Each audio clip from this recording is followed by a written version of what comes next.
time more deeply and enduringly than anyone else ever, you might have to give the guy an A+.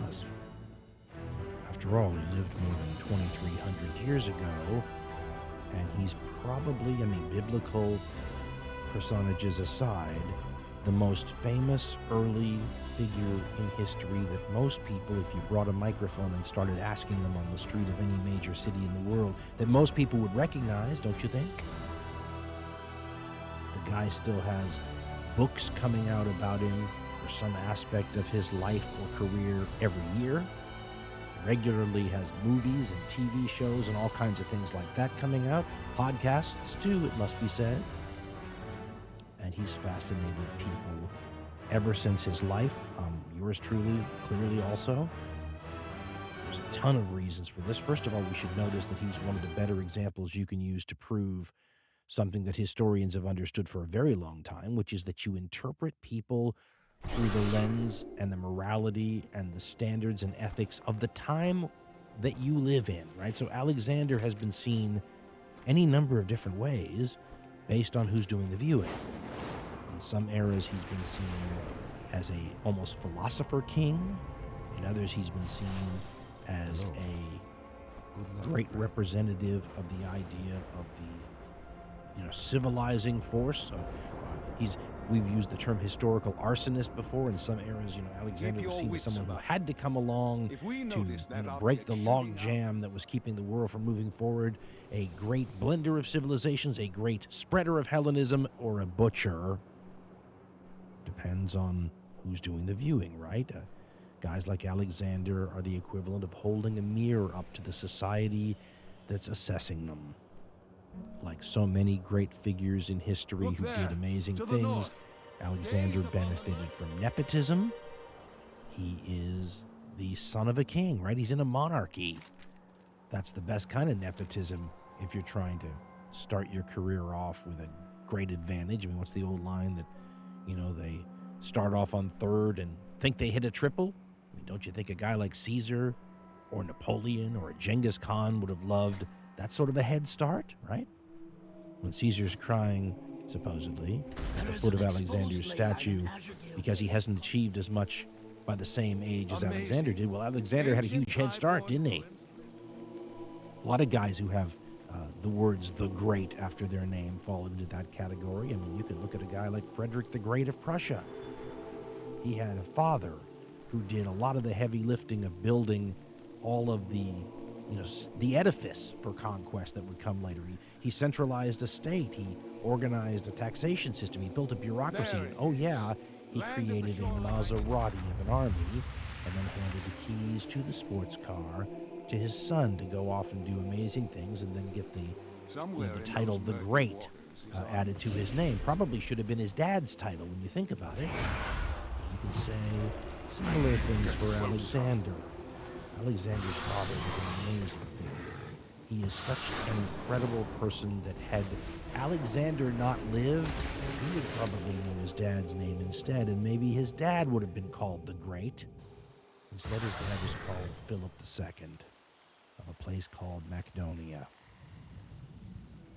Quick word on pronunciation here, or mispronunciation, as the case may be.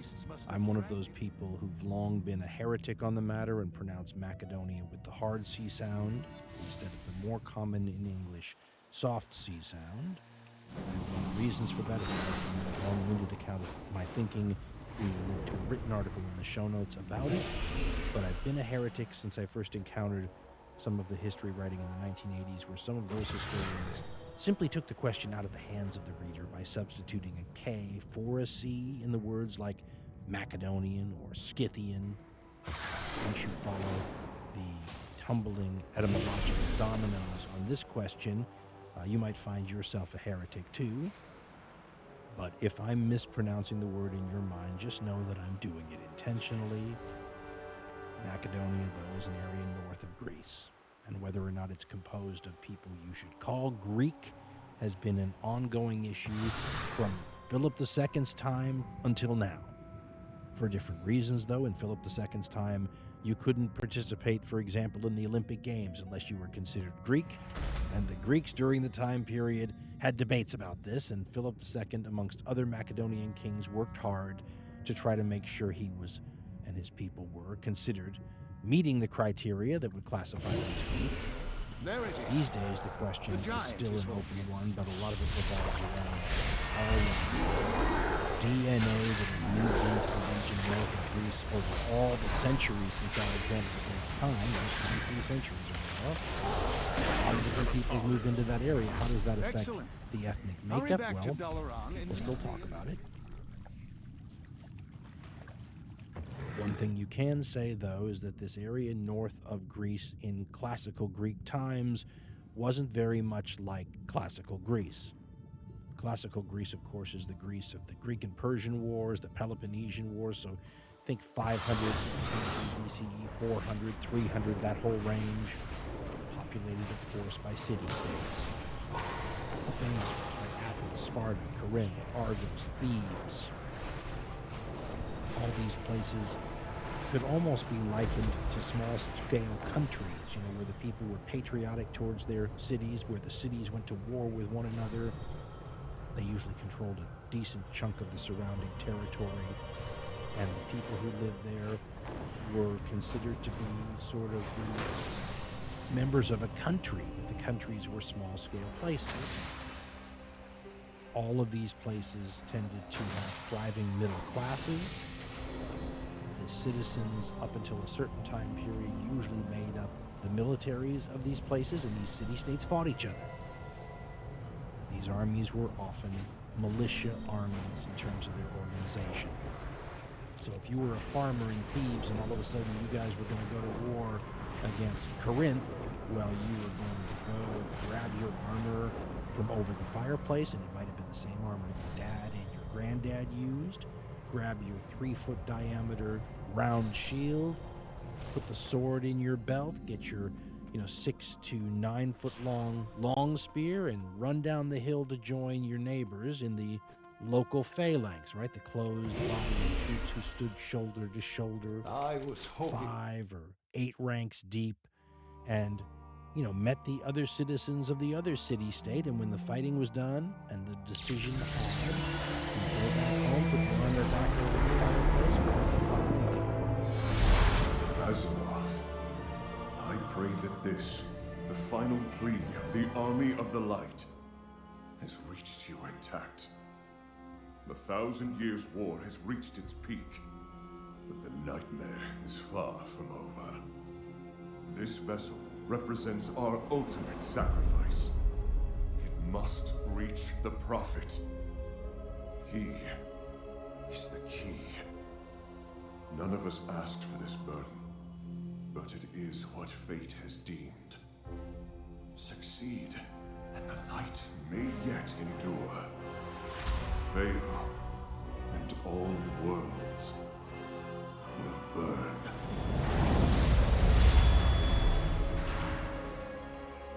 we will not fail. Terralion. back to the farm. Things were very different, though, north of Greece in Macedonia. We will They defend didn't have a thriving middle Azeroth class, together. and they didn't have any city-states. They had villages and towns and hamlets. Instead of a thriving middle class, they sort of had a group that tilled the land. I'm not sure if you called them peasants. That would be exactly right. But you definitely had a nobility that was often referred to by a Greek word that's often translated to knights or barons. And these people owed their allegiance to a king. Now, even the idea of having a king to the Greeks of this time period was a sign, a mark of barbarism. Kings were what the Egyptians had with a pharaoh. Kings were what the Persians had with their great king of kings. In the Greek city-states, you often had all kinds of different governments, but kings weren't usually a part of it. And one of the states that had kings, Sparta, famously had 2 of them. Kind of takes the whole, absolute ruler side of the question out of the equation, doesn't it, if you have 2 of them? Reminds me a little of the Roman Republic's concept of having not one consul, but 2 consuls. divides the power and authority a little It bit. is no coincidence But that if you had a king, that was a sure sign that you probably weren't Greek. And if your king was polygamous, well, that was another sure sign it probably wasn't a Greek place, because in, Greece of the time period we're talking about, polygamy was another sure sign of barbarism. Add to that, the Macedonians were much more cosmopolitan by comparison. You look at Macedonian royal society, and it looks more like a mafia crime family than anything you can think of. A mafia crime family if you combined it with a daytime soap opera. A mafia crime family with some more homosexuality and sorcery.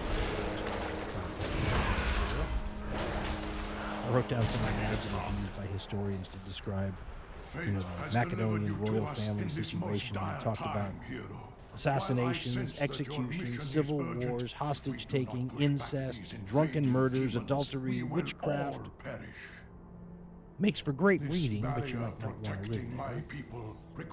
It does mean that the kings of Macedonia who came of age and managed to rule were, in a sort of a Darwinian sense, pretty tough survivors. In fact, Philip II had two older brothers. It's interesting to note that Philip II's mother gave birth to three sons. All three became kings. I do not know how much All longer I three can keep died this barrier violently. active. One was killed in wars fighting Macedonia's enemies. Another was assassinated, which is a pretty normal thing to happen. Actually, two of them were assassinated. Macedonia was a territory with powerful enemies. Illyrian tribes in one direction, which again the Greeks considered the Thracian tribes, and there were 40 Thracian tribes also in the other direction. One, they were always fighting each other, but two, they were often intermarrying their royal families to try to cement deals. Strong strains of Thracian, Illyrian, and Epirot blood that runs through the region.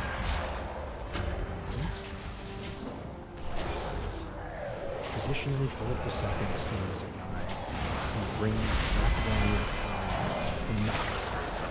That is probably not true, considering the newfangled histories about him, because one of the great things that revisionist historians have figured out in a lot of these cases is that any time the histories sort of portray someone as, creating something from nothing, it probably wasn't true. That there were probably foundational things bubbling up under the surface that didn't make their appearance felt in the history books until someone was able to reach critical mass. And that's probably the case with Philip II. He's probably building on a state formation that his ancestors had been able to sort of lay down. There were a few levels of solidity that a guy like Philip II could finally, run with, in the same way that he laid down the Maserati type situation that his son got to run with. And one of the reasons that Philip is so able to exploit these maneuvers done by some of his predecessors is the stability he brings to the leadership question. I mean, that's the key issue, if you look at it in hindsight, that's keeping Macedonia from doing better. They can't keep competent leaders on the throne for very long. At one point before Philip takes over, Macedonia is going to have 5 kings in 6 years, and most of them die violently. That's a difficult situation to overcome, even with a lot of advantages. And what sort of advantages are we talking about? Well, one is that Macedonia's got quite a bit of arable land. Compare that to the powerful Greek city-states in the south, who are, splitting up the land between all the different city-states, right? So no city-state controls it all. They've been cutting down trees for hundreds of years in Greece proper, which isn't fantastic tree-growing territory to begin with. Well, Macedonia's got a lot of trees. In fact, the ancient sources record that the best and most important timber in this period, and remember, timber is used for everything, including the building of navies, important in ancient Greece. The best timber comes from Macedonia. They've got wonderful areas to farm and to graze cattle and horses. They control important mineral and precious metal mines and you get more of them. And they've also got a population that will prove to be very culturally and maybe lifestyle-wise good at fighting. This is sort of an interesting thing to examine compared to our modern era when people can kill other people with a push of a button from drones halfway around the world.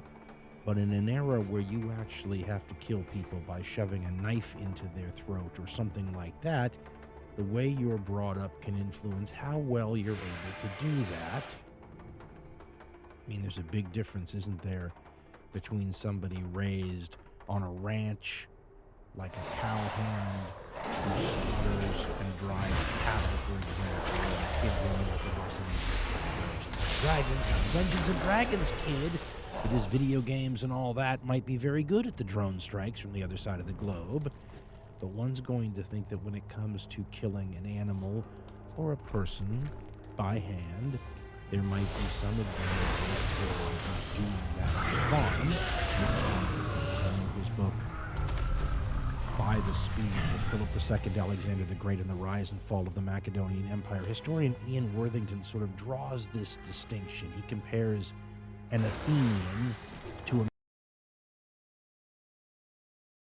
cultures and the way they grow up and the inheritance sticks in their societies, and how something like that might actually have an effect on the battlefield. And you don't get to shoot somebody from 100 yards away, but you actually have to walk up and shove a spear into them. And Worthington talks about the Athenian lifestyle, probably the most like the Los Angeles Dungeons and Dragons kids of this era, and he says, quote, "The whole fabric of Macedonian society was alien to Greeks, and so abhorred by them. A Macedonian male was an entirely different animal from his Athenian counterpart, for example, who came of age at 18, was then eligible to attend the assembly," which is the body that debates and votes in domestic foreign policy, he says, "served in the army as and when required, was eligible for jury service when he turned 30, and if he came from a well-to-do family, attended symposia to engage in intellectual discussions before letting his hair down and swapping talk for sex with the ever-present courtesans." End quote. He then says, quote, "Macedonia was utterly different. No one was allowed to wash in warm water, except women who had just given birth. No man could recline at a banquet until he had speared and killed one of the ferocious wild boars without using a net to trap it. A soldier had to wear a rope or sash around his waist until he had killed his first man in battle.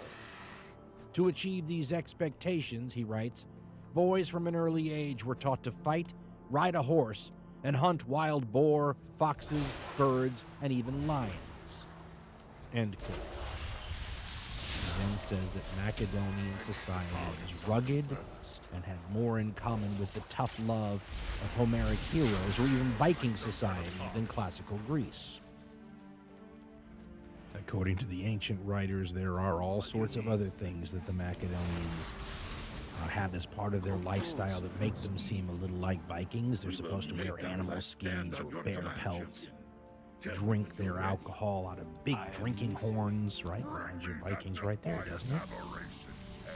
The Athenians, who in a very cultured way at their symposia, where they're going to talk politics and all these sorts of things, they would always take their wine, cut the strength down, to make sure people weren't just passing out at their parties. They could continue to have a nice, high-minded conversation. The Macedonians wanted their wine straight and unmixed, and they weren't going to have polite little sober conversations. They were going to have drinking parties, where they were going to have competitions to see who could drink the most wine the fastest, right? You get two guys standing up there with giant tureens of unmixed wine, and they both go at it to try to see who can last the longest without just passing out at their feet. Different kind of culture entirely, and this is the kind of culture that Philip is born into, right around 382 BC. Murderous soap opera of Macedonian royal life is in full swing during his birth. And you don't know what to believe. The ancient sources are really hard on women, especially women of some power and authority. The Romans and the Greek historians always treat them as kind of uppity, evil, or borderline malicious just by being powerful and assertive. Adrian Goldsworthy, the modern historian, suggests do not treat these stories specifically as though they're 100% true. But Philip's mom, a woman named Elizabeth, is obviously married to Philip's dad, but supposedly is in a sexual relationship with her son-in-law, Philip's sister's husband, and they both plot against Philip's dad. The plot fails, and Philip's dad forgives them, and they maybe go on to continue to maneuver behind his back, and then when Philip's dad dies, the guy who's shacking up with Philip's mom is continually inserting his hands and trying to manipulate the kingship, may have been involved by hook or by crook in the assassination of Philip's brother when he's a king.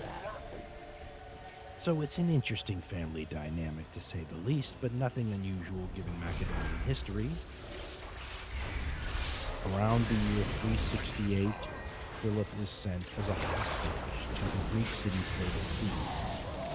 Now, the reason you send a royal family member to another city-state or place like Thebes is as part of a peace agreement, right? It sort of seals the deal. You don't want to go back in the peace agreement when we have a bunch of your royal family members with us.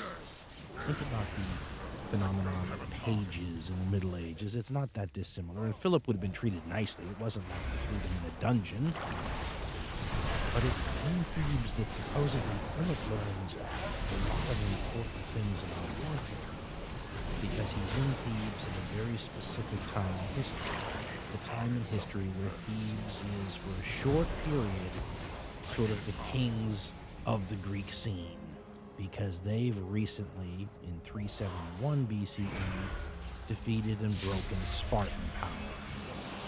A famous guy called Leuctra, maybe the greatest Greek general up until this time period, a guy named Epaminondas was the guy in charge, and he was doing really interesting things militarily. And Philip is housed with one of his generals, and so he's learning things that he will, at least the tradition holds, build off of.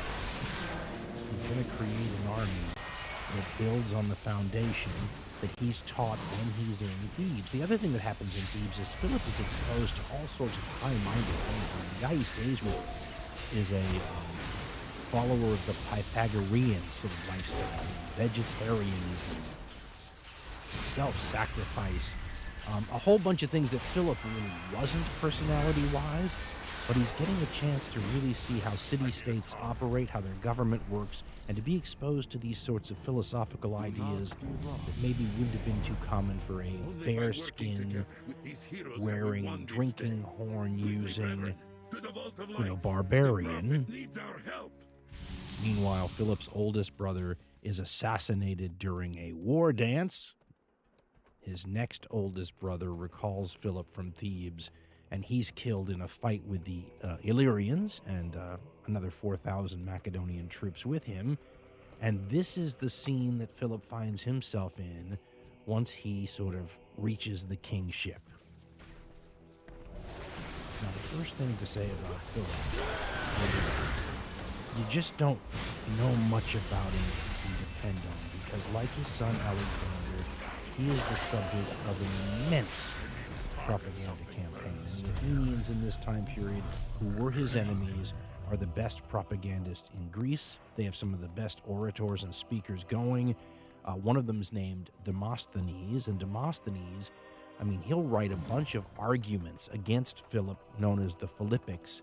And much of what we know about Philip comes from the Philippics, but the entire design and approach of the Philippics is to make Philip sound like he's Darth Vader or Sauron breathing down Athens' neck. So maybe not exactly a realistic or fair account of the guy.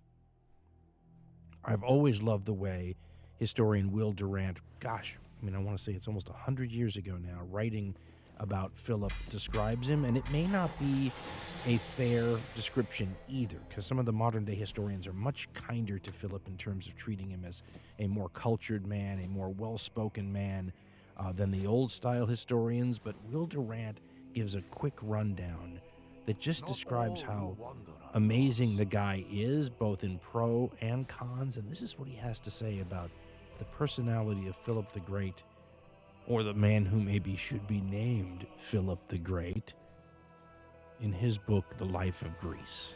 And he says, quote, "He had all the virtues except those of civilization. He was strong in body and will, athletic and handsome, a magnificent animal, trying now and then to be an Athenian gentleman. Like his famous son, he was a man of violent temper and abounding generosity, loving battle as much, strong drink more. Unlike Alexander, he was a jovial laugher, and raised to high office a slave who amused him. He liked boys, but liked women better, and married as many of them as he could." He continues a little farther. "Most of all, he liked stalwart men who could risk their lives all day and gamble and carouse with him half the night. He was literally, before Alexander, the bravest of the brave, and left a part of himself on every battle." End quote. Durant continues, quote, "He had a subtle intelligence, capable of patiently awaiting his chance and of moving resolutely through difficult means to distant ends. In diplomacy, he was affable and treacherous. He broke a promise with a light heart and was always ready to make another. He recognized no morals for governments and looked upon lies and bribes as humane substitutes for slaughter. But he was lenient in victory and usually gave the defeated Greeks better terms than they gave one another. All who met him, except the obstinate Demosthenes, liked him and ranked him as the strongest and most interesting character of his time." End quote. Demosthenes, who really didn't like him, still had to say, quoting Demosthenes, "What a man! For the sake of power and dominion, he had an eye struck out, a shoulder broken, an arm and leg paralyzed." End quote. So personality-wise, we're not sure what can be said about Philip. Here's what we can say for a fact, though. This is a guy who took the field with his army every single year of his 23-year reign except one.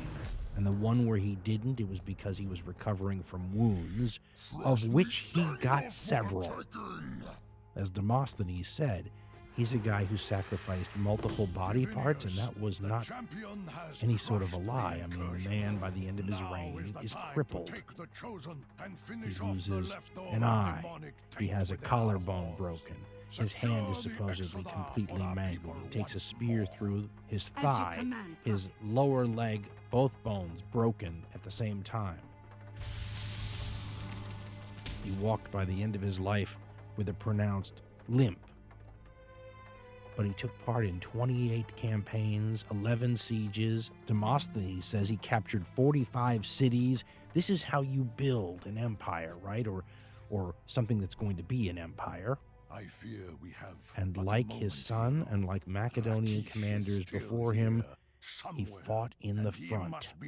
These are not Napoleonic-style commanders who sit behind the army and command the troops as the battle's going on in real time and move forces around and send in reserves and counter march your forces to match what the enemy is doing.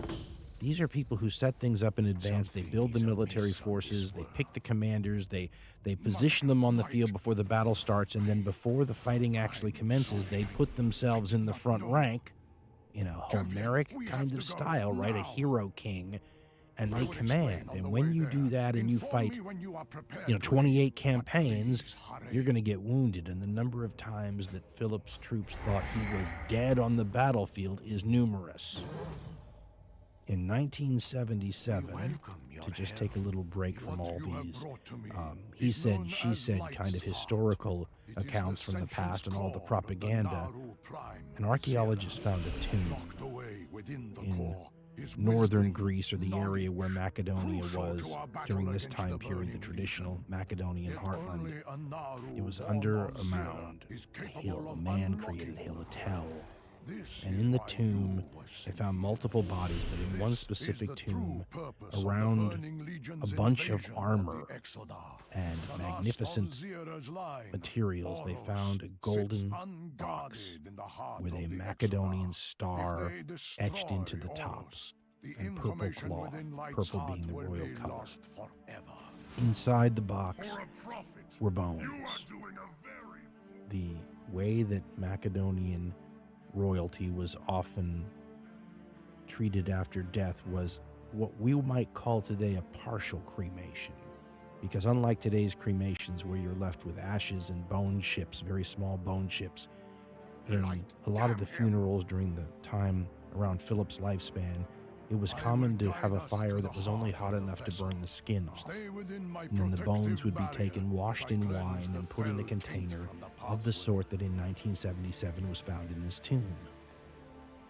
So you can still look at the bones and analyze the bones. And in addition to the bones, there were things like armor. For example, a specific sign that maybe we're dealing with Philip II's bones in this tomb are greaves that were found. Greaves are the armor that goes on the shins. And these greaves were shaped differently. One in particular, shorter than the other, shaped for a person who'd suffered a bad leg injury. And in 77, they thought it might be Philip II. Now, I think about 90% of the people that are the experts in the field would say it's pretty close to unanimous, maybe not quite, would say that this is Philip II. And what that means is you can get some hard, concrete stuff about the guy. He was between 5'6" and 5'8", for example, which might seem a little short to us today, but historians often say that that's not that uncommon for the people of the time period in this area.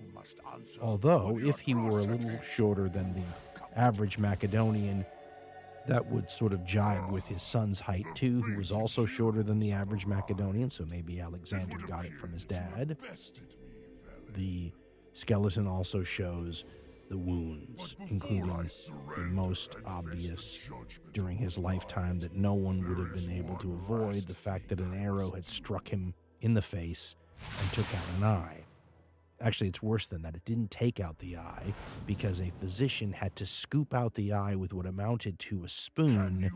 And when you think of someone doing that to you without any sort of real anesthesia or anesthetic, it boggles the mind to consider the amount of pain we're talking about here. I got that rundown of Philip's campaign record from historian Richard A. Gabriel, who wrote a book called Philip II of Macedon, Greater Than Alexander.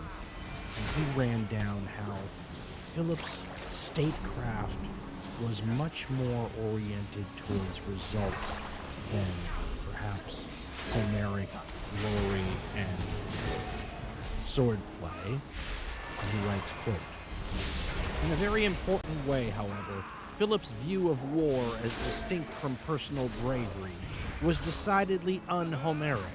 Unlike the Iliad's heroes, this great warrior king who took the field every year of his 23-year reign, save one when he was recovering from wounds, who took part in 28 campaigns and 11 sieges, who captured 45 cities, if one can trust Demosthenes, and who was seriously wounded at least 5 times, never went to war for its own sake, or only for personal glory.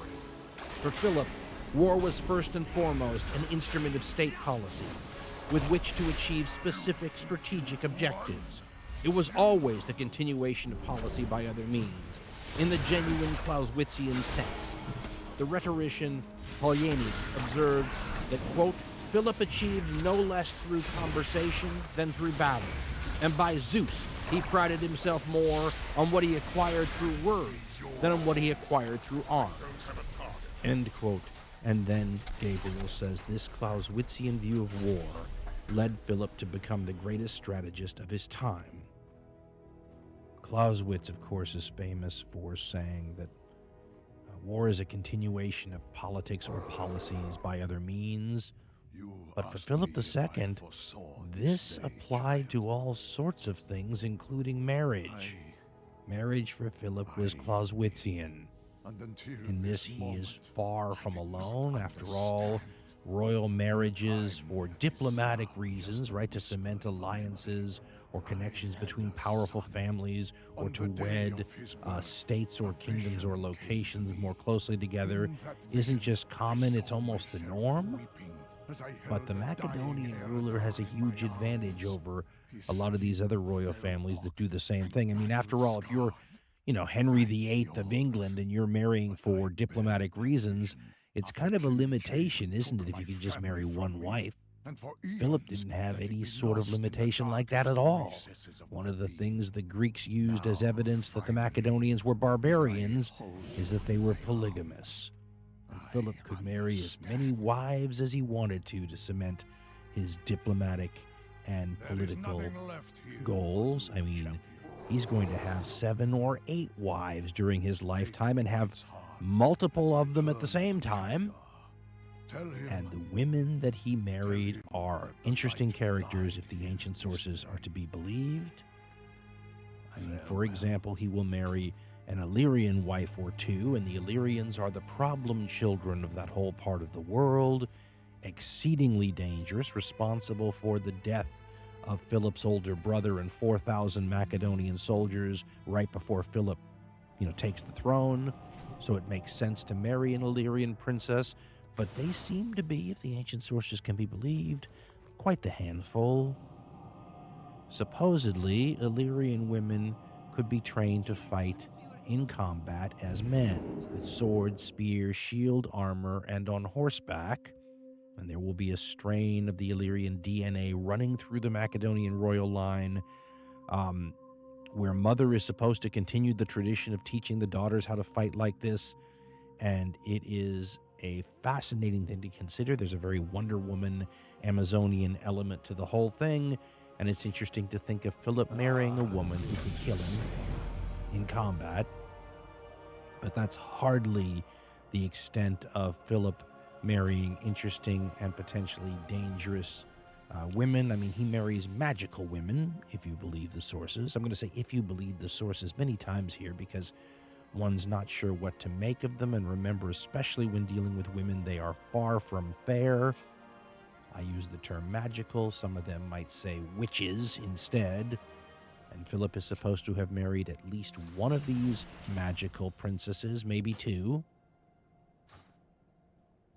One thing you can say is that by the time Philip marries the woman who will be Alexander the Great's mother, one wonders whether or not, as a young couple, Philip would have been in his 20s, and Alexander the Great's mother, a woman named Olympias, would have been in her teens. One imagines that you could have looked at them at a party and said, I wonder what kind of children those two people will produce, because one has to look at a teenage Olympias and say that you can sort of divine how formidable a person she was, because as a teenage girl, she can handle this guy, right? The most formidable person of his time, a figure that the ancient Greeks to the south of him had all kinds of trouble with. You just heard, Professor Gabriel describe his qualities. You heard Will Durant describe his qualities, and yet this teenager from a place called Molosia in Epirus can handle him. And she may have even scared him a little. Philip II's family claimed a descent from Heracles, who we would call Hercules, right? If you recall your Greek mythology, Heracles is the son of Zeus, not just a Greek god, but the king of the Greek mythological pantheon, right? If you're going to claim descendant from a god at some point in your, genetic line, why not make it the king of the gods? Who could you possibly marry who's going to bring enough, cachet to the marriage to compete with something like that? Well, Olympias' family in Molosia claimed descendant from the greatest hero of the most important Greek story to most Greeks growing up during this time period, the Iliad. Olympias' family claimed descent from Achilles, which means that when they have a child together, this family who claims descent from Heracles, through him Zeus, and this other family who claims descent through Achilles, you're going to have a kid who mixes the blood of Zeus, Heracles, and Achilles, and somehow the great god Dionysus manages to get involved in this whole affair too, and creates this fusion in the child that they're going to have that impacts that child's life for its entirety. To this day, historians still try to argue and debate how important these three figures were to Alexander, and like so much of his life are trying to disentangle true contemporary things, things that were part of his life, from the many fables and stories and romances or just plain bad histories that cropped up after his death. Was he really into Achilles the way the later sources say? Some people say no. Dionysus, very hard to figure out. Heracles is the least controversial, since Alexander definitely put the figure of the hero demigod on coins and whatnot. But there are other historians that will make a much more closely connected case. I mean, there's a whole book about Alexander's connection to Dionysus. And Dionysus is, in my opinion, this is one of those opinion comments, but is the most interesting and hard to get your mind around of the Greek deities, in part because he rules over those parts of humanity and humankind that are themselves hard to get one's mind around, right? The subconscious, the hidden sides of one's character, the psychological dark areas. There's a book called Alexander the Great, The Invisible Enemy by historian John Maxwell O'Brien, and it's all about this connection between Alexander and this particular god Dionysus. And he describes Dionysus in the most interesting of ways. Dionysus is officially the god of wine, but wine itself is a weird sort of a concoction that can be both positive and negative, which is kind of how the god can be too. Here's how O'Brien describes Dionysus, and he says, quote, "The god of everything that blossomed and breathed, Dionysus could surface in the moisture on a rose, bellow majestically through a raging bull, or imperceptibly shed old skin for new in the guise of a snake. He was the divine patron of the theater, with an empty mask as his emblem, the god of 1,000 faces, who epitomized metamorphosis and could transform mortals at will.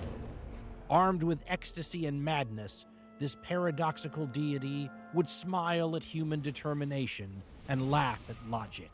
In league with death as well as life, his realm reached beyond the grave to the murky waters of the netherworld." End quote. O'Brien points out that Dionysus wasn't really so much the god of wine as he was the wine itself, and through the drinking of the wine, humans could commune sort of with the god, and all the pros and cons that the drinking of alcohol or intoxicants, because there are interesting theories about the intoxicants that might have been used as part of the religious rites connected to Dionysus to induce different sides of human behavior and trances and those kinds of the subliminal or unconscious sides of humanity. And O'Brien writes, quote, "Dionysus proffered himself through wine, and mortals revealed his personality as well as their own through drinking and drunkenness. A number of the god's epithets describe his attractive attributes or praise the benefits to be culled from his precious gifts. He is a relaxer of the mind, a healer of sorrow, a dispeller of care, a provider of joy, a merrymaker, and a lover of laughter. Other epithets refer to his less admirable characteristics and simultaneously serve as a reminder of the potential destructiveness of his earthly agent. He is a disturber of the soul, a mind breaker, a bestower of envy, a dispenser of anger, a chaser of sleep, a noisemaker, and a liar. The visible effects of the wine," O'Brien writes, "unmask the fundamental ambivalence of the god and revealed a kindred quality in mortals. Wine exalted the spirit, but it also had the capacity to unleash primordial impulses. Under its influence, a veneer of sophistication might disappear abruptly, and civility could be transformed into uncontrollable rage.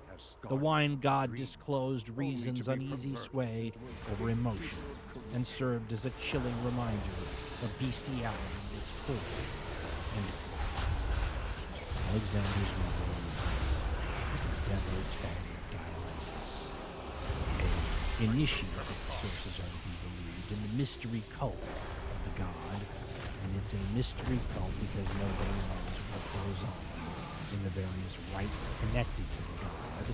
Although one believes the Greek playwright Euripides, who was spending time hanging out in Macedonia, he wrote in his play, The Bacchae, about it. He says that the women met in sacred areas just amongst their own kind and tore live animals to pieces. I have faced the nightmare before. Never has They it participated in magic rites, carried wands, and worshipped and kept snakes, which is another thing associated with Olympias. She's supposed to have kept snakes, maybe even in her bedroom. I And sense the it's touch of long sunrise been upon this a part of the Alexandrian tradition, maybe But the written way to make has her been sound sealed by just a dark bit more magic. weird and interesting, Must sever the that this tendrils of freaked power out that bind it. Philip II of Macedonia From each of these in his pathways, wonderful palpable classic work on evil Alexander from tendrils. the early Choose a 1970s. course, Historian Peter and know Green that I wrote will about it this stand way, with you. quote, "In the autumn of 357, Philip married his Eperate princess, and for the first time in his life found he had taken on rather more than he could handle. Olympias, though not yet 18, had already emerged as a forceful, not to say eccentric, personality. She was, among other things, passionately devoted to the orgiastic rites of Dionysus, and her menandic frenzies can scarcely have been conducive to peaceful domestic life. One of her more outre habits, unless, as has been suggested, it had a ritual origin, Hail was keeping to an the night. assortment of large, tame snakes as pets. To employ these creatures on religious occasions could raise no objections, but their intermittent appearance in Olympias's bed must have been a hazard calculated to put even the toughest bridegroom off his stroke." End quote. Now, it's always a mistake to assume that people from other cultures and earlier eras would react the same way to circumstances and stimuli that we would. I'm just going to say that personally, though, if I'm laying What in my manner of bed foul and all creature of a is sudden this? crawling through my sheets and on my sleeping form is a large serpent, because that's how it's described in the sources, that's going to freak me out a little bit. Puts a whole new sort of reptilian spin on the idea of love me, love my dog, doesn't it? But I'll say this about Peter Green in 1970. He's a lot fairer to Olympias than the ancient sources or even the early modern ones. I mean, the 1920s is one of those eras where there's a lot of writing on Philip, Alexander, and Olympias. And the writers and historians from that era are just as harsh, maybe more so, on Alexander's mother and Philip's wife than even the ancients. I mean, listen to the way science fiction author, but also classical historian H.G. Wells describes Philip's wife, Olympias. And you get this sense that she's practically demonic. And he first extols all the wondrous qualities of Philip II, right? Very similar, I would say, to the way Professor Gabriel describes Philip, right? Greater than Alexander. If not for Philip, there is no Alexander, but he has this tragic flaw.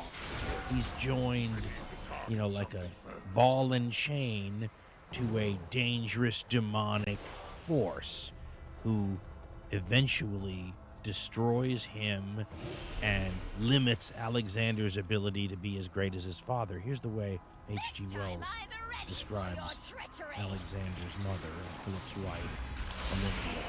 See if she doesn't sound very much like something, out of a dark horror movie. Wells writes this: "It is necessary now to tell something of the domestic life of King Philip. The lives of both Philip and his son were pervaded by the personality of a restless and evil woman, Olympia, the mother of Alexander." Philip, she married, and says, quote, "It was not long before Olympias and Philip were bitterly estranged.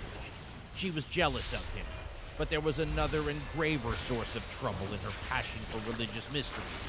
We've already noted that beneath the fine and restrained Nordic religion of the Greeks, the land abounded with religious cults of a darker and more ancient kind. Aboriginal cults with secret initiations, orgiastic celebrations, and often with cruel and obscure rites. These religions of the shadows, he writes, these practices of the women and peasants and slaves, gave Greece her Orphic, Dionysic, and Demeter cults, and they've lurked in the tradition of Europe down almost to our own times. The witchcraft of the Middle Ages, with its resort to the blood of babes, scraps of executed criminals, incantations, and magic circles, seems to have been little else than the lingering vestiges of these solemnities of the dark whites. In these matters, Olympias was an expert and an enthusiast, and Plutarch mentions that she achieved considerable celebrity by use of tame serpents in these pious exercises. The snakes invaded her domestic apartments, and history is not clear whether Philip found in them matter for exasperation or religious awe.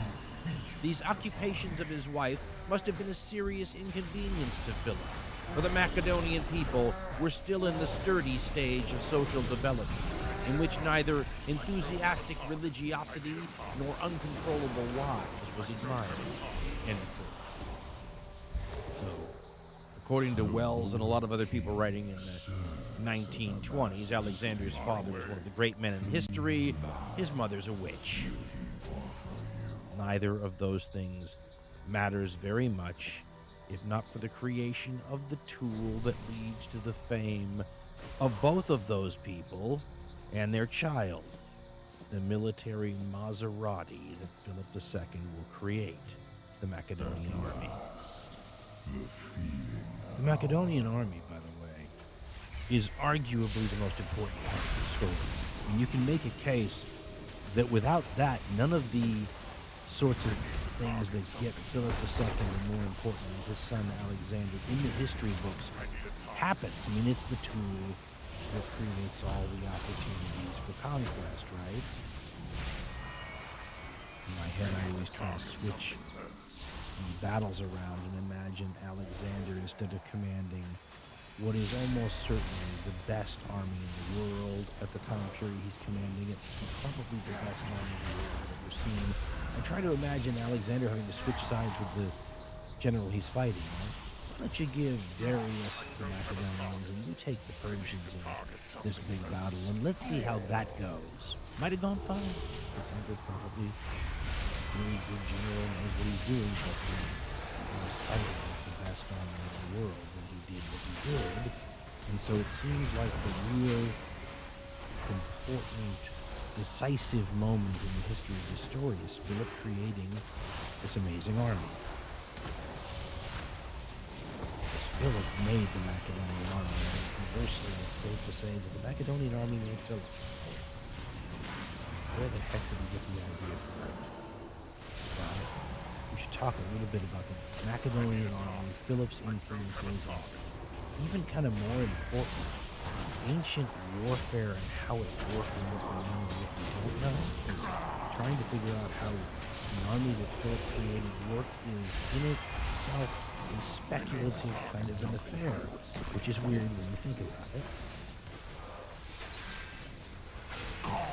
First of all, let's just talk about the Macedonian army. It's like a boxer who's never lost. And then you try to imagine what it would look like, right? Whereas if you have a fighter that has lost even once, you can say, oh, you saw how Buster Douglas broke him down. That's the strategy for beating this guy. When the army, at least under Alexander, is basically undefeated, every sort of mental scenario that you envision is a fantasy. So the army was that good. Now remember, the entire world is not connected during this time period, so armies from far-flung areas generally didn't fight each other, right? So the great armies of China in this same era are not fighting the Macedonians, so we just don't have a comparison when we said the Macedonians were the best in the world. Well, they didn't fight the Chinese. And of course, no one in the Americas was fighting anyone from outside the Americas, so we don't know how they would have done. But I'm just going to say we're betting. And we're having the Macedonians fight any of those contemporary armies from anywhere in the world. We're taking the Macedonians because they're undefeated, basically. And what Philip does is invent a style of warfare that is going to become the Cadillac style of warfare in the entire region for like 175 years. For the next almost 200 years, if you're going to have a top flight army in the Mediterranean, you're going to have a pike phalanx, probably. And when in a couple of centuries the Romans and their manifold legions throw the phalanxes on the ash heap of history, it's worth questioning whether they were even fighting the same sort of army that Alexander and Philip had developed at all. A lot of evolution and changes and adaptations and maybe even, de-evolution going on in the Alexandrian system of fighting over the 175 years it was dominant. But Philip developed a troop type that makes all the difference in the world. And he developed the pike phalanx.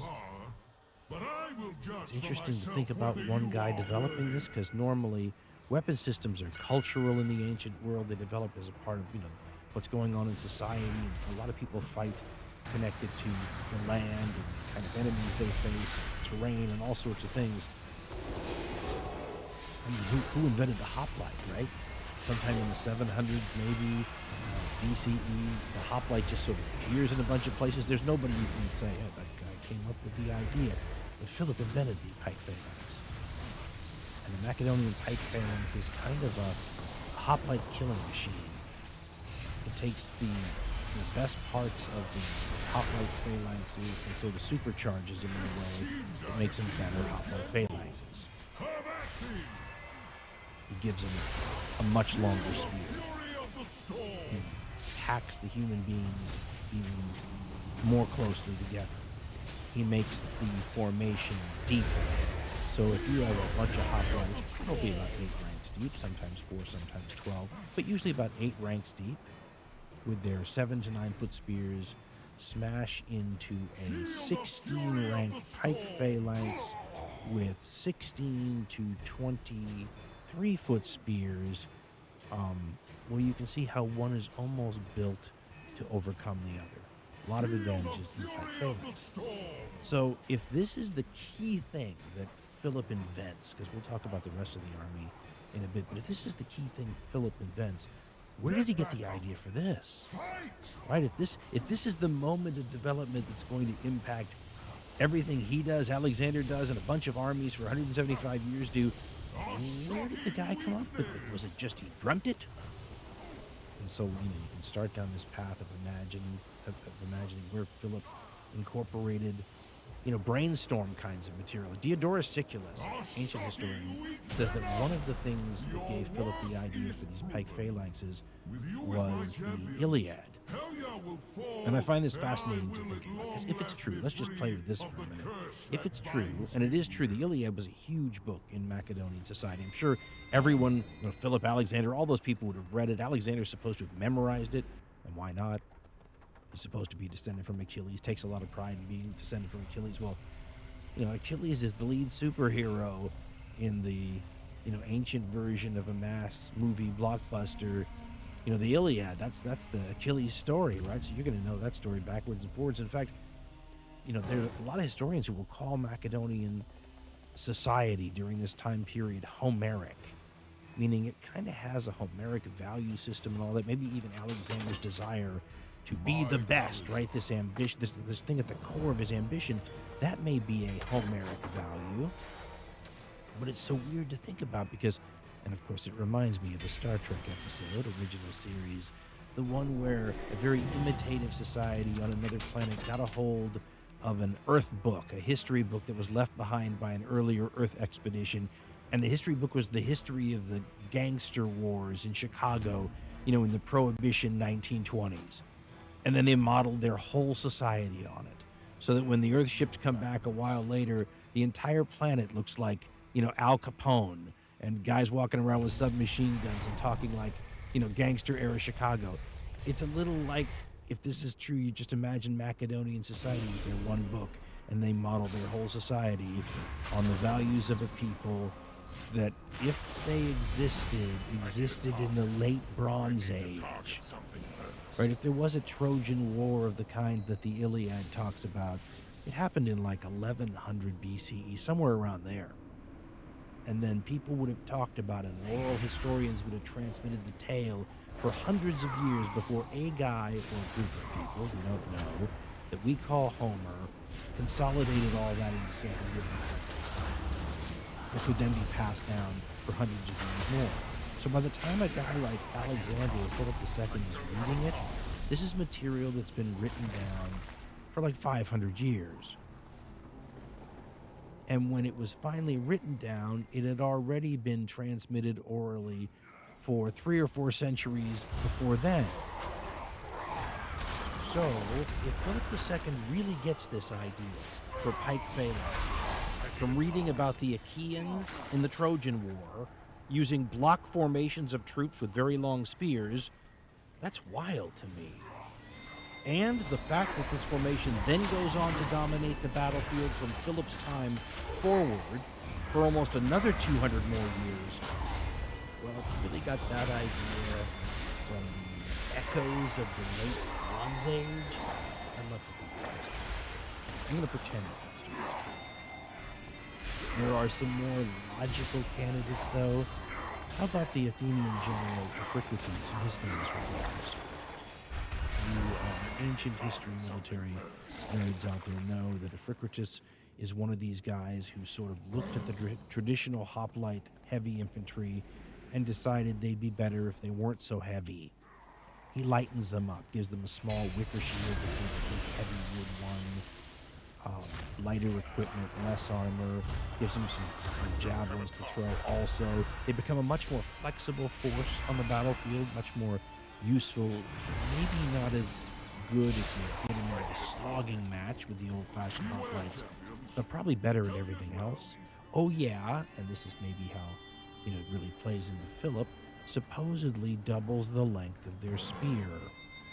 So if a hoplite spear is 7 to 9 feet, he's rocking more of a 14 to 18 foot spear on his hoplite held fast mix. And it's interesting to imagine what that might actually mean. If you're one of these guys facing a hoplite and all of a sudden your spear's twice as long as theirs, trying to imagine how you might use it is interesting, but you can certainly see some advantages in never being able to stab them, and they not being able to stab you back, can't you? And Iphicrates, by the way, was active in Macedonia right around this time period, so there's hardly one degree of separation involved. So he certainly could be an influence. And where the heck Philip gets this idea to create this new thing on the battlefield, which becomes dominant, like this great idea. And then, of course, the odds-on favorite for big influence on Philip that you read just about everywhere is what he learned during his time as a hostage when he was a teenager in Thebes.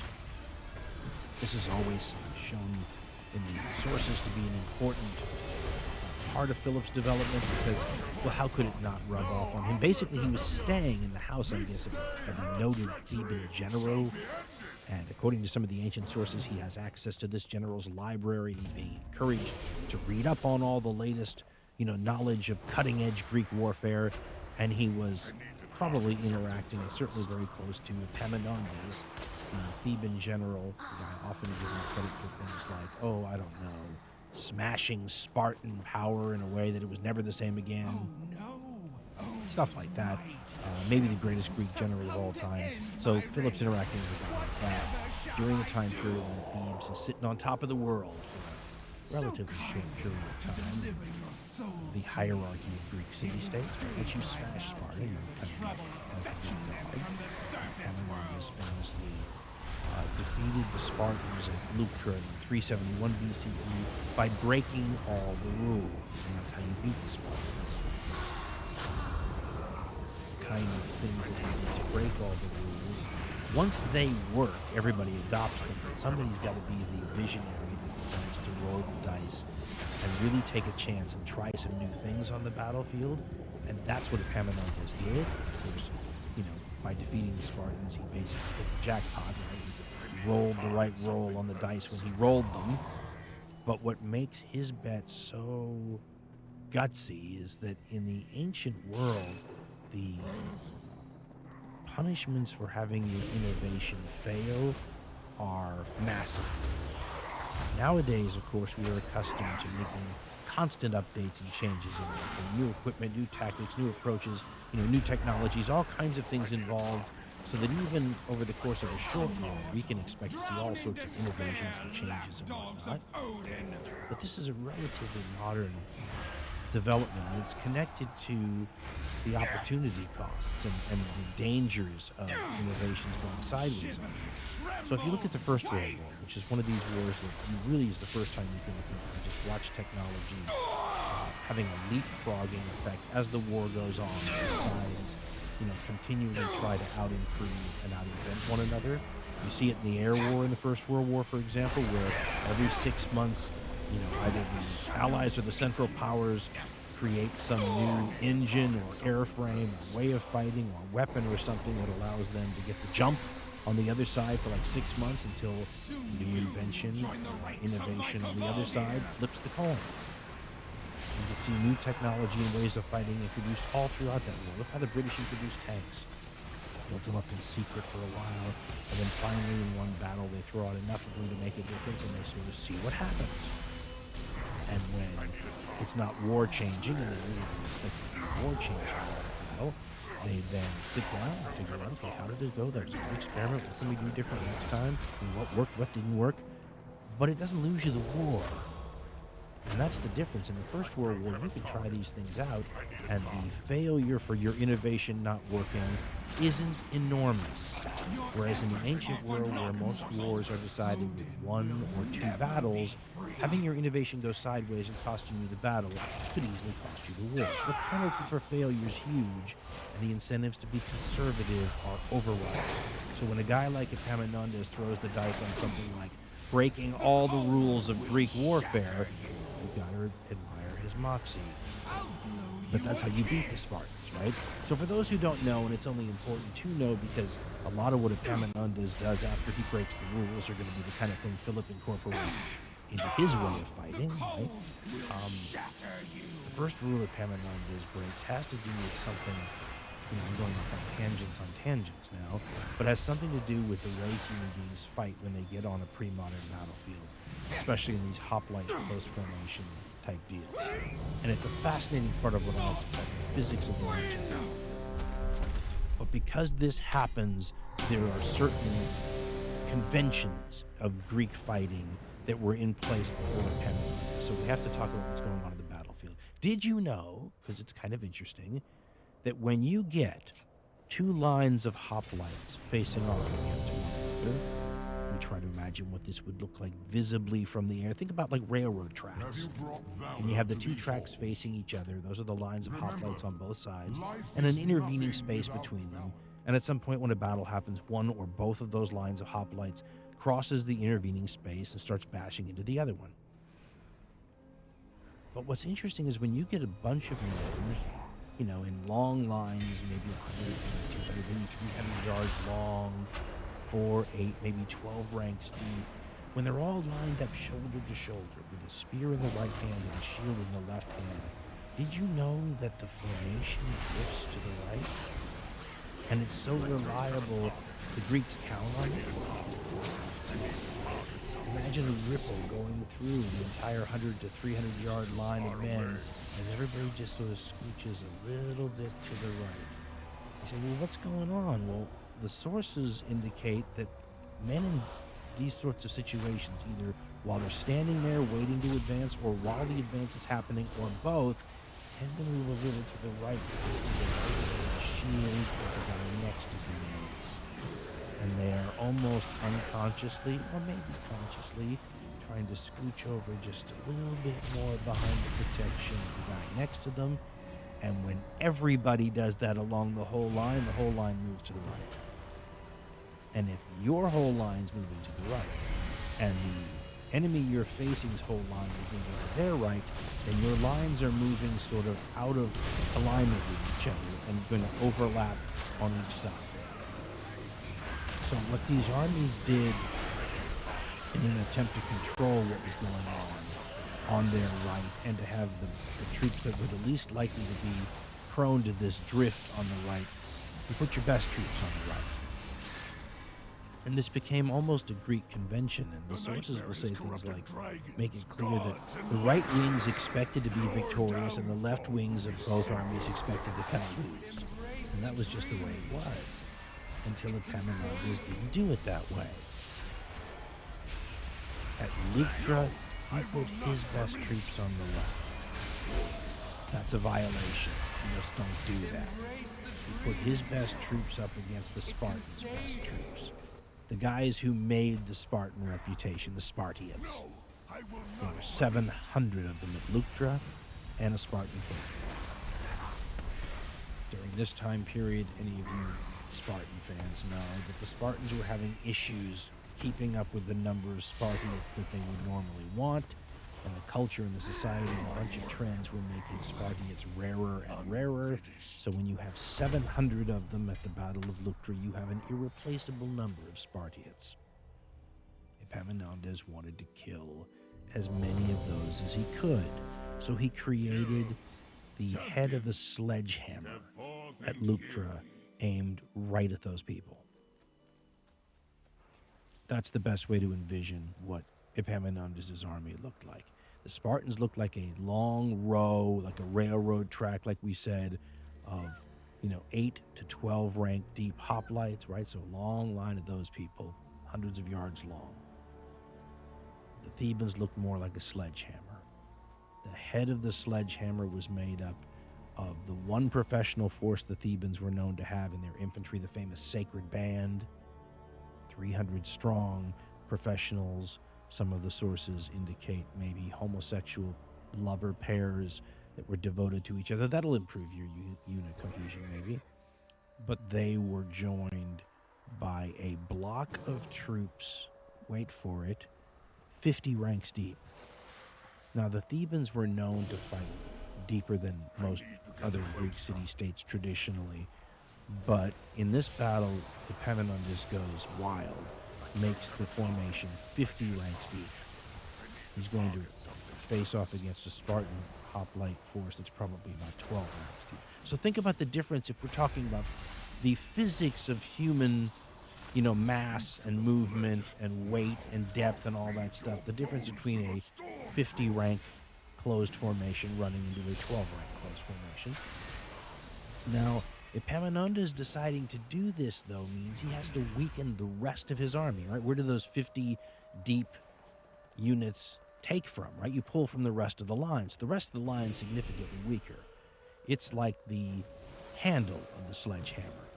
Well, if you're worried about weakening part of your line, because you don't want those troops to get smashed and run away, Epaminondas does something unusual. He angles that whole area away from the enemy.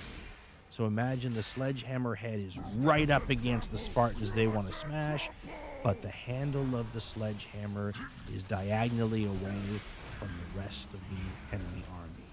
So theoretically, the sledgehammer head could destroy the dangerous Spartans before the rest of the Theban line even came into contact with the troops across the way from them. And that's what happened at Leuctra. The sledgehammer head of the Thebans ran into the Spartans, killed 400 of the 700 irreplaceable Spartians and the Spartan king.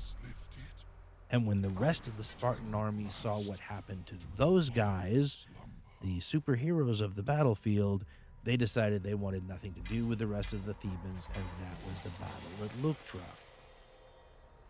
But by changing certain key conventions of how people fought, Epaminondas was able to destroy Spartan power, and he would do it again at Mantinea. He'd lose his life there, but the entire affair involved things that would be a staple of Macedonian warfare, like things like the oblique order of battle and refused flanks, which were the things where Epaminondas was angling the rest of his army away from his enemies. That oblique order of battle will be a constant in Macedonian warfare. And of course, if Philip is hanging out with a Theban general with access to his library and making maybe some, cocktail parties with Epaminondas, this is the kind of stuff he might absorb. About the time Philip becomes king, though, and around the time he's marrying Olympias, that seems to be the time period where if he was going to create a new military system, that's when it was going to start. It might be an ongoing process, but by having these phalangi, these pike phalanx troops, to act as a solid core for his army in the middle of his battle line, he's addressed the real weakness of the Macedonian armies that existed before him. They never had a sort of a hoplite, heavy infantry element to the army. The army had great cavalry. They were called the companion cavalry. Maybe the best cavalry in the world, arguably, at this time period, and it was great, but it was all they had. So when Philip comes to the throne, he gets that, the wonderful Macedonian cavalry, and then creates the missing element that allows them to defeat people like the hoplites. He creates this phalanx, and then he adds all sorts of other elements to his army. He's often credited with the first European combined arms force, although one might think that was also Epaminondas' development. But to this Macedonian cavalry that's great, and the Macedonian phalanx that's a missing ingredient, he adds mercenaries, for example. Extra important during this time period where he's, introducing these military reforms, because you need some professionals, to handle the load and keep you from getting overrun with Illyrians and Paeonians and Thracians. In the meantime, he also starts employing large numbers of allies.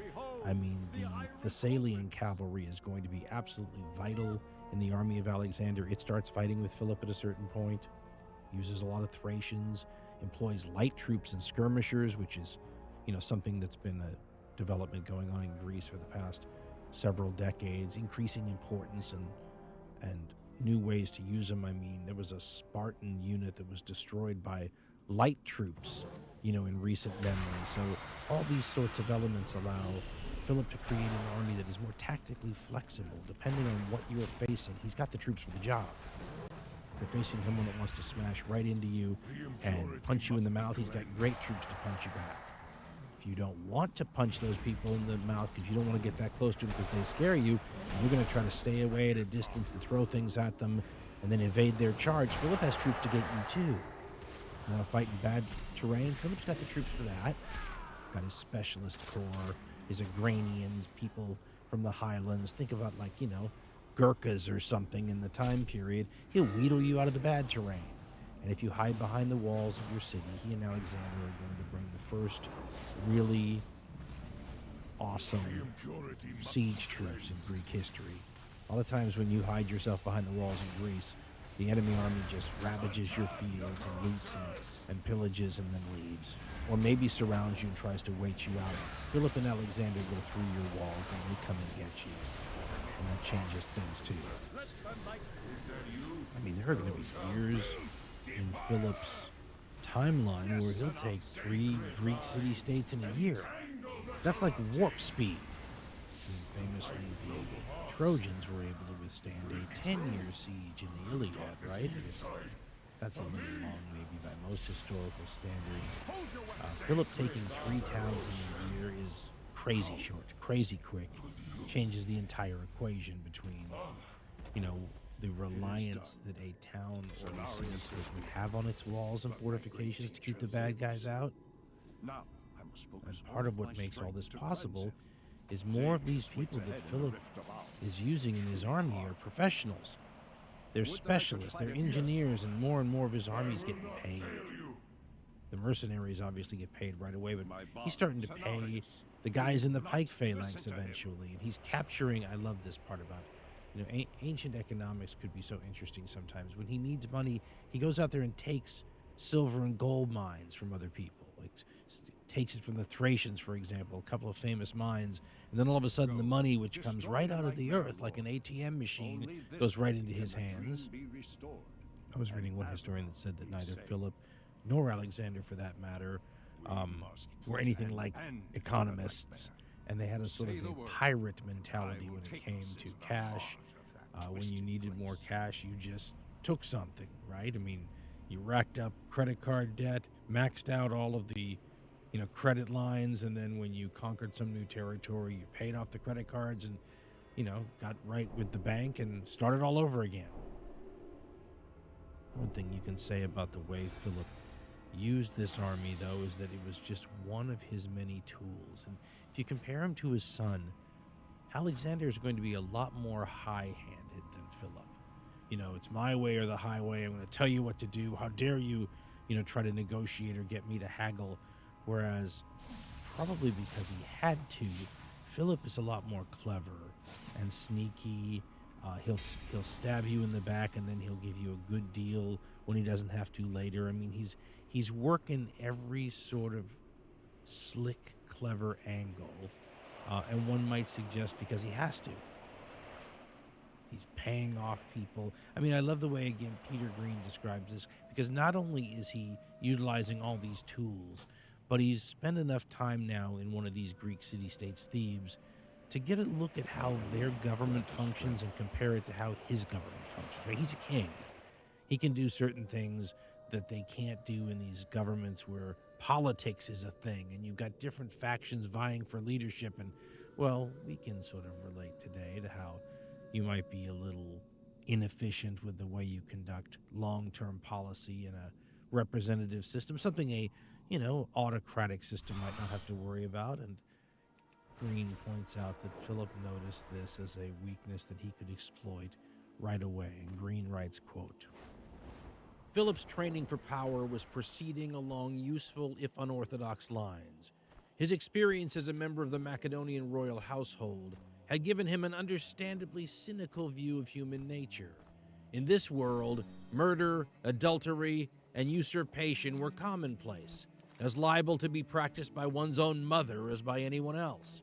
In later life, Green writes, Philip took it as axiomatic that all diplomacy was based on self-interest, and every man had his price. Events seldom proved him wrong. In Thebes, he saw, too, the besetting weaknesses of a democratic city-state: constant party intrigue, lack of a strong executive power, the inability to force quick decisions, the unpredictable vagaries of the assembly at voting time, the system of annual elections, which made any serious long-term planning almost impossible, the amateur ad hoc military levies. For the first time, Green writes, he began to understand how Macedonia's outdated institutions, so despised by the rest of Greece, might prove a source of strength when dealing with such opponents. Throughout his life, he gained his greatest advances by exploiting human cupidity and democratic incompetence, most often at the same time. End quote. Philip's willingness to throw bribe money all over the place in large amounts seems to almost tie directly into one of the kind of tragic flaws of the Greek city-state experience during this time, and that's that bribes were really effective. The ancient historian Diodorus is supposedly quoting Philip as saying that the expansion of his kingdom owed far more to money than to arms. And then Diodorus later picks up the story and just talks about how the bribes by Philip completely undercut any sort of Greek attempt at unity or a united front against, this Darth Vader in the north, exerting more and more pressure on the freedom of the Greek city-states. Yeah, but he comes calling with a big wad of cash. What are you going to do? And Diodorus writes, quote, Nevertheless, there was such a crop of traitors, so to speak, at that time in Greece, that it was impossible for Athens to check the impulse of members of the Greek cities towards treachery. There is a story that once, Diodorus writes, when Philip wanted to take a particularly well-fortified city, and one of the locals claimed that the place was impregnable, he, meaning Philip, responded by asking whether the walls were unscalable by cash. Experience had taught him that anything that could not be subdued by force of arms could be overcome by gold. So by using bribery to make sure that he had traitors inside the cities, and by calling those who took his money his guest friends and familiars, He corrupted men's morals with this pernicious form of diplomacy. End quote. One of the historians that I was reading called Philip a warrior diplomat, which I think is a great term, very descriptive, a good rundown of things Philip brought to the table. But I would add one more term, warrior diplomat fixer. Because in my mind, I envision him showing up to these negotiations and these diplomatic affairs, dressed in full military regalia, armed to the teeth, right? We can do it that way if that's how you want to play it. But also with a lawyer in tow, right? With a notary public and basically ready to negotiate some deal, right? Sign on the dotted line, my lawyer notarize it, and we're good to go. No one has to die. But if you're just the kind of person that would rather not have anything so obviously signed, sealed, and delivered, just like a briefcase full of cash, well, Philip can do it that way too. What's that old line that Malcolm X is supposed to have uttered, right? By any means necessary. That's how I kind of see Philip II. By any means necessary. Going to achieve his goals. The question of what those goals were and how far-sighted Philip was in seeing those outcomes, well, that's a debatable point, right? That's the kind of thing that doesn't come down to us from the sources all these centuries later. There's a couple of ways you could look at it, though. Philip could be a master opportunist, somebody who seizes unexpected occurrences when they happen and becomes the beneficiary of them. Some unexpected domino tumbles, and Philip's right there, Johnny on the spot to be the one who benefits, and he's got some advantages in that regard. We mentioned already that the form of government gives him an advantage, right? These other Greek states have to sit here and debate and have politics come into it, and people try to convince the public to go along with one of them. I mean, Philip doesn't have to do any of that. He just orders it. He's also got a professional military by this time, which means it's basically standing ready to go.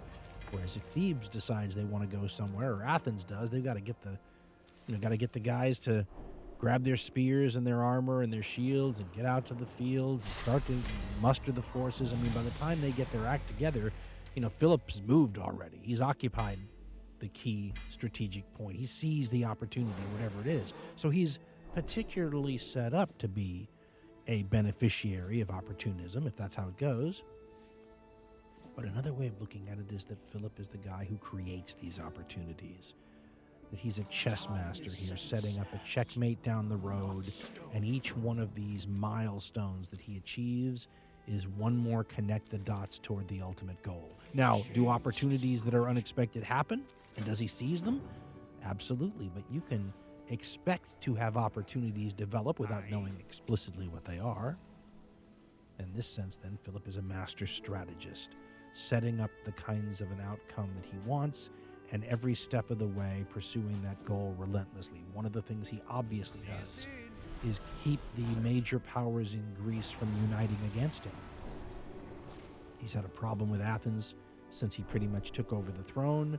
Athens and Thebes are the key, most powerful Greek city-states. He keeps a close connection to Thebes, right? A sort of an alliance with Thebes, keeps Athens and Thebes from realizing that they have more of an interest in preventing him from gaining any more power and being any more of a threat to them, and keeps them focused on